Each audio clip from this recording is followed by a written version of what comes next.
Hey, how you doing? This is Kitch, and you are watching me play Factorio. Welcome to round 2 of the Sushi Belt Setup Slugfest. I have the two setups that we did before. Got them set up and running here. Here, I have this one, but modified for the low-density structure problem we saw in the last episode. And I'm hoping that is going to be look a lot better. And then I set up a couple more up here just for fun. These are I just set it up without the beacons. Just curious how much the speed beacons are really giving us as far as all of this stuff is concerned. So let's take a look at the numbers here. This one was our big winner from the last round. He is currently at 5.6K space science. All right, and I've been here for hours. I've let the game run for hours, I will say. I have not been playing it for hours. These setups have been going for quite some time now. So we were at 5.6. You're at 3.0, which is kind of expected because that's kind of what we were seeing last time. And our modified setup here is pulling in 4.9K. All right, so less than 1,000 away. It's still not as good, but it's a lot better than this one by almost 2,000 science. This has improved it. And the only thing that I did to this setup that makes it different from this one down there is we used to have well, you can see it right here, rocket fuel, low density structure, and two low density structures and a rocket fuel right here. I took those out and replaced them with this, and where this went, which is over here, I put those guys in right here. Well, actually, I had to finagle some things around a little bit because those were originally over there, but we had to get the low density structures upstream of the yellow science. So I finagled them down here. So we have the rocket fuel and these two guys right here. It's been working out fantastic. We have an excess of yellow science now, which is very good. And is our rocket being built right now? Our rocket is being built. The problem we were having down with this one is when the rocket's being built, this guy grabs all the low density structures, and our yellow science will not make. Where is yellow science? Are you? Yeah, needs low density structures. So just by solving that little problem right there, yeah, that's huge. Boy, I hope we can find some more problems like that make that big of a jump. Up here in these setups without the beacons, they managed to launch a rocket. They both launched 1 so far, whereas this one has launched 5. So it's running a little bit behind. 276 science there, 188 science up there. I'm going to go ahead and say that the speed beacons, or at least some of them, are actually very, very, very helpful. All right, well, that's those. I'm going to let those go for a little while, and then I might come back up here and just kind of check out this thing a little bit more closely and see if there is anything else we can improve.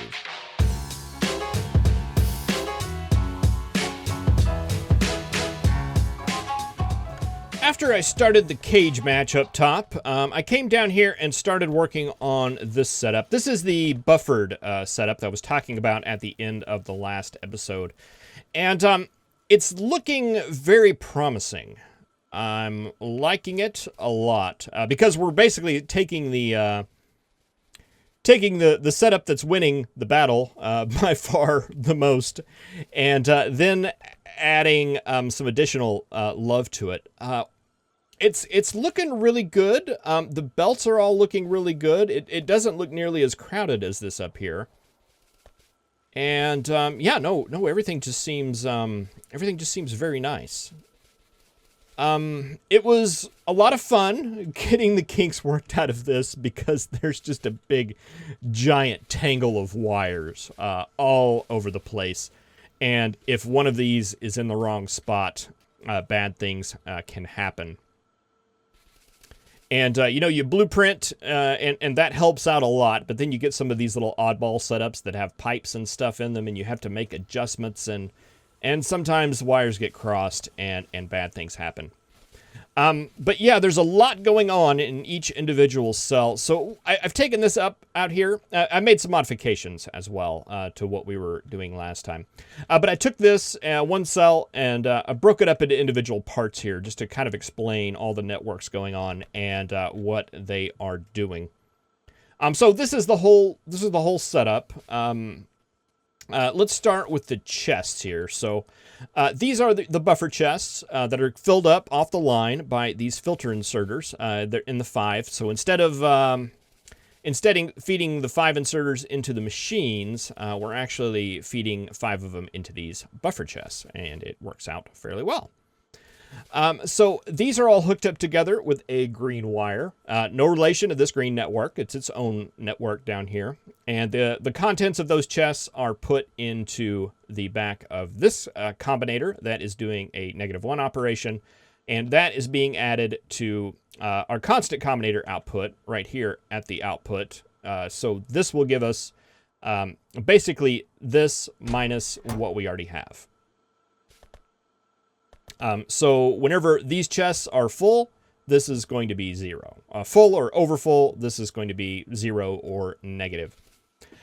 So our inserters here, I have them, they're all filter inserters, and I have them set to set their filters based off of whatever is coming out of this arithmetic. So basically the sum of this and this goes out to give us our filters for our filter inserters. So whenever these boxes are completely full, that means that the filter turns off and these guys will no longer grab their items. I don't know that I've ever seen that occur yet, but it's supposed to in theory. All right, so that's the grabber part. Then we're not taking them out of the counter until they're actually inserted into the factory. So I have this red wire right here that is just like all our other put into the factory wires. This is the big subtractor for the main counter of the base. It's just on those 3 inserters right there. Okay, so on the output side, I have a combinator right here that is looking at whatever this is making. So you have to set this up to whatever this is. And then set, it's waiting for, the item to be less than 0, just like everything else. And if it is, it's going to output a green signal. That is reading the total that we currently have in the network, as well as the requested amount. And so if those two are less than 0, meaning that we need more items, that will go ahead and output that green signal.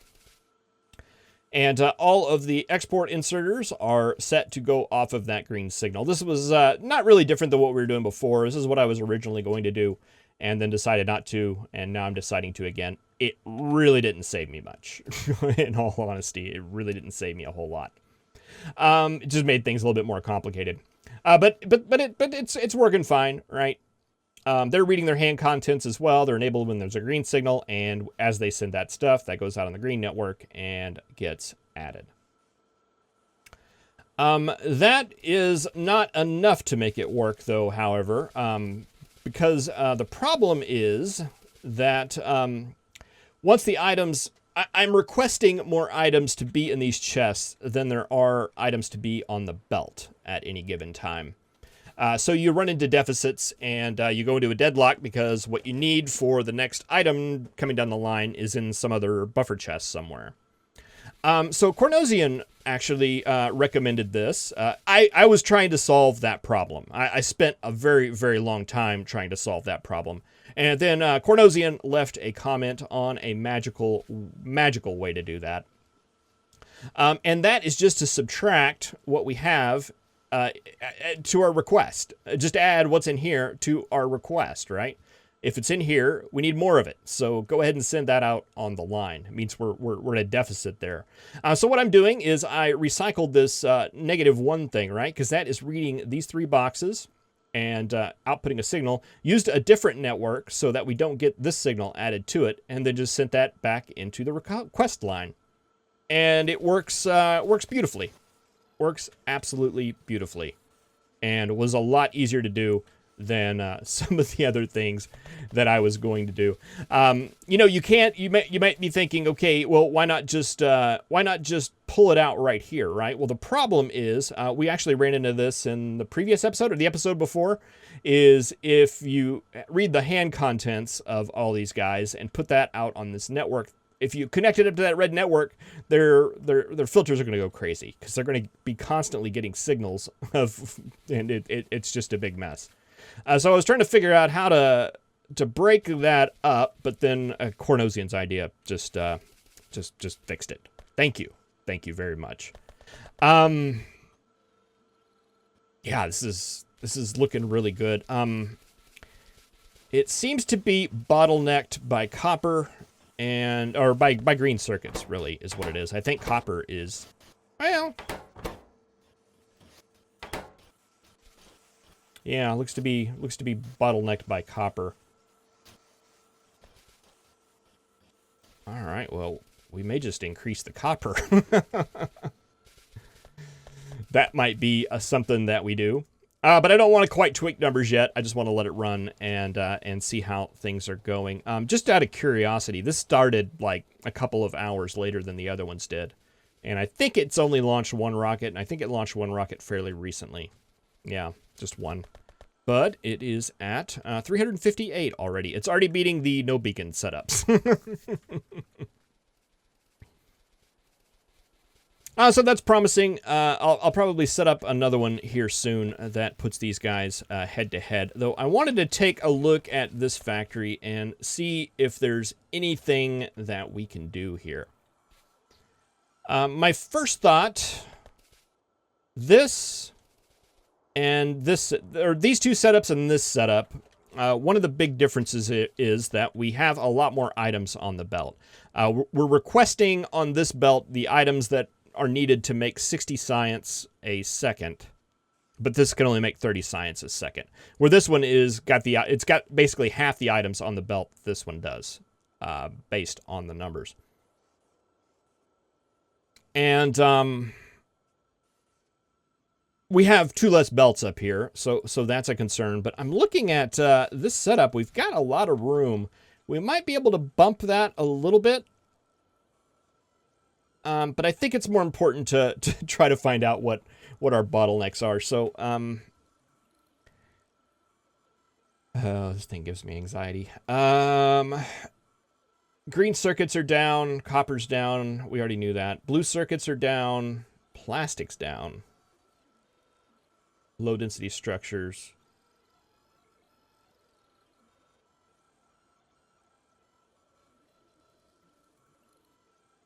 All right, well, that gives us some places to look here. What takes blue circuits? You take blue circuits.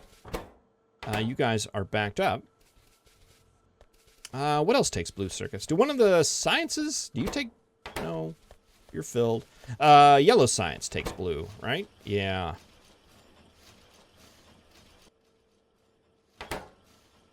Okay, so that would probably explain the greens as well as any copper deficits. It's because everything is being thrown into these guys, and it actually looks like it's because of red circuits. And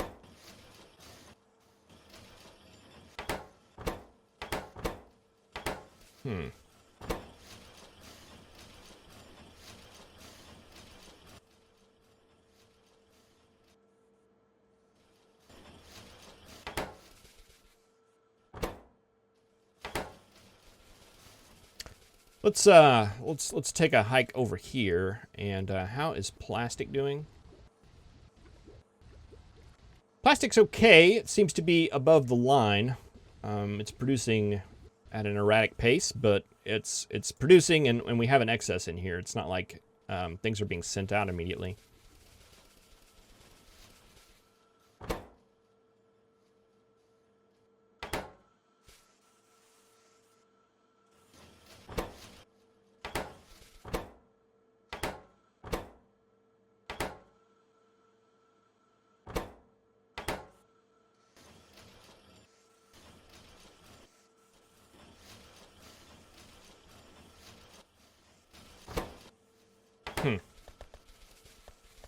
It's kind of, I'm trying to kind of see, it's almost looking like this belt is backed up, and there's no room to actually put the stuff out. But, of course, now it's not. So there may be just a big giant clog in there. It's really hard to tell with without the full belt view like you have down here, because it looks like it's completely empty over here. Okay, so I'm not seeing anything that really could be done. You guys, you're probably just low on iron, right? So bumping the iron may help that.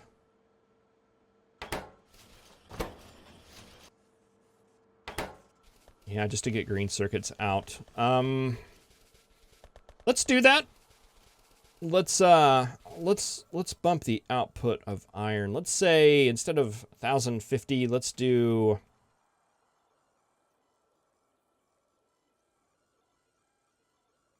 I mean, how much is 500 iron? Is that even... We've got 1.7k copper. Let's do 1,500. Let's throw another 500 iron out on the belt and get that in the ecosystem. And see what that does. We can tone it down if it's starting to clog or what have you. Okay, low density structures. What's going on with you guys? You look like you are missing steel.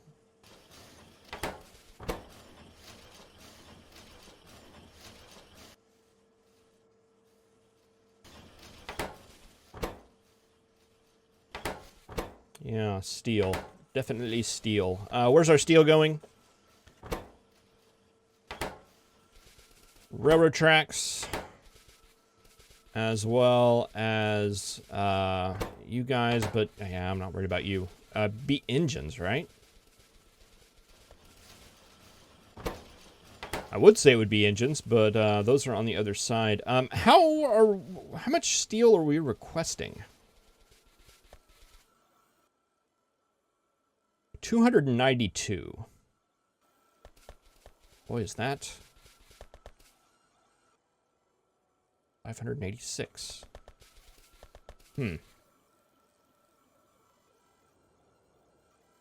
Well, I caused a clog. Oh no, there's just one big giant kind of clog there. Huh. Hopefully that'll even out over time. Because 4 or 5 hours isn't enough. It'll take care of itself over time. I'm sure it'll work out.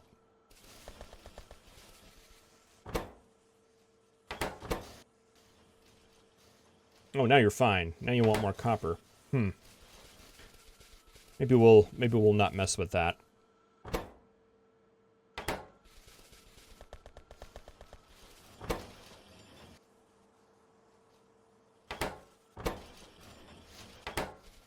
Maybe we will.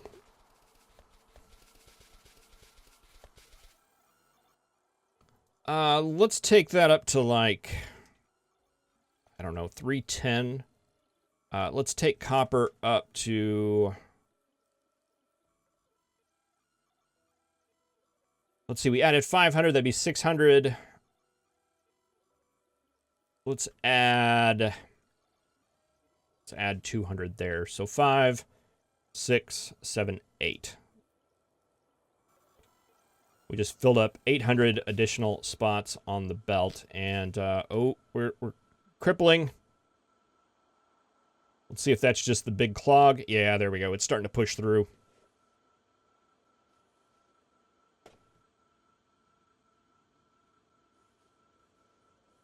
Yeah, I don't like that. Not sure that there's much that we can do about it, though, other than just wait and hope that it gets filled up over time. Or gets cleared out over time.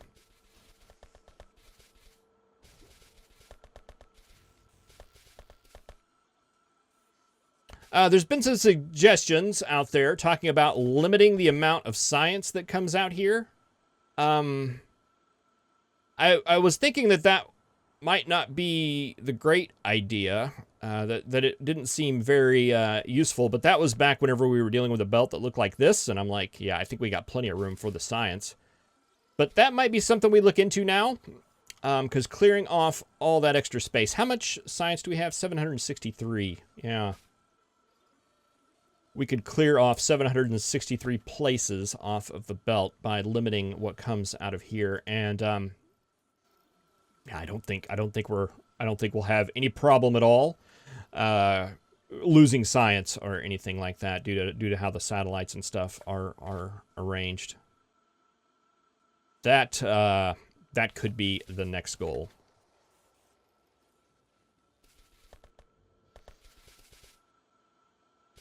Boy, we sure do have a lot of items out here now. How are blue circuits looking now? Blue circuits we have an excess of. Fantastic. Low density structures, how are you guys doing? Did that help? Not so much.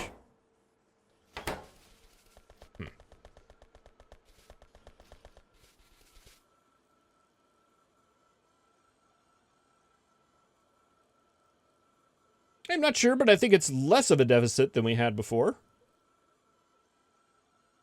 So that's a good sign. We seem to be having some plastic problems, too.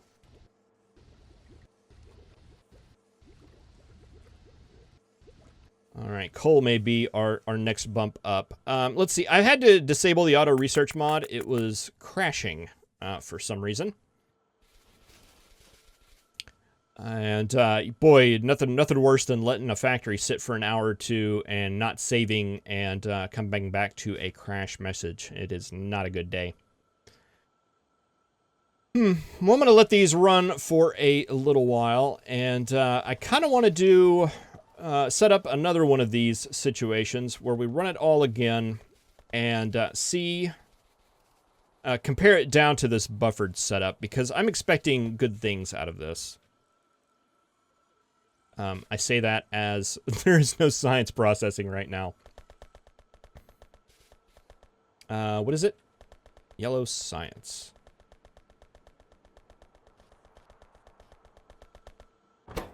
Hey, low density structures. What do you know?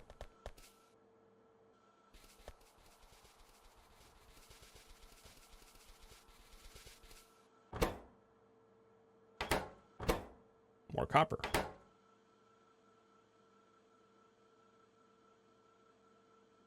Okay.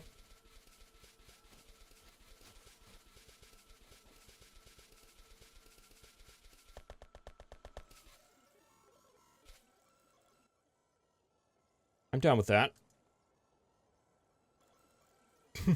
We'll just throw an extra 100 out there. How does that sound? All right, well, thank you very much for watching. I really appreciate it. I will see you in the next episode, where I think I'm going to change gears a little bit and do something else besides play with these setups, because I'm starting to go a little bit crazy. But thank you very much for watching. I really appreciate it, and I'll see you in the next episode. Have a good one.